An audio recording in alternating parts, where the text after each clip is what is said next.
24 तासात चोरीचा गुन्हा उघड. सांगली ग्रामीण पोलिसांची धडाकेबाज कारवाई. 65,000चा मुद्देमाल जप्त.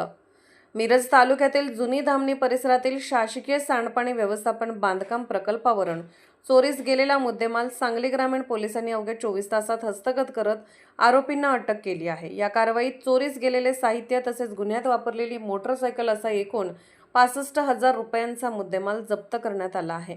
या प्रकरणी फिर्यादी यांच्या संजीवनी फार्म हाऊसच्या पाठीमागे जुनी धामणी तालुका मिरज येथे सुरू असलेल्या शासकीय सांडपाणी व्यवस्थापन प्रकल्पावरील पाणी उपसा करणारा पंप, 2 पांढऱ्या रंगाचे फोल्डिंग पाईप आणि लोखंडी सळ्याचा बंडल अज्ञात चोरट्यांनी लंपास केला होता.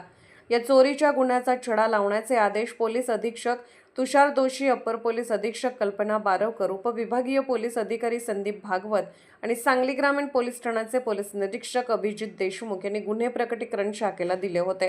त्यानुसार तपास सुरू असताना पोलिसांना गोपनीय माहिती मिळाली की संबंधित आरोपी अंकली येथील आदिसागर भवन परिसरात चोरीचा माल विक्री करण्यासाठी येणार आहे. मिळालेल्या माहितीच्या आधारे पोलिसांनी सापळा रचून संशयितांना ताब्यात घेतले. पोलिसी चौकशीत आरोपींनी चोरीची कबुली दिल्यानंतर त्यांच्याकडून चोरीस गेलेला संपूर्ण मुद्देमाल हस्तगत करण्यात आला. तसेच गुन्हा करण्यासाठी वापरण्यात आलेली HF डिलक्स मोटरसायकल देखील जप्त करण्यात आली. जप्त करण्यात आलेल्या मुद्देमालामध्ये 10,000 रुपयांचा बलवान कंपनीचा पाणी उपसा करणारा पंप, 4,000 रुपयांचे 2 फोल्डिंग पाईप, 1,000 रुपयांचे लोखंडी सळ्याचे बंडल आणि 50,000 रुपयांची HF डिलक्स मोटरसायकल यांचा समावेश आहे.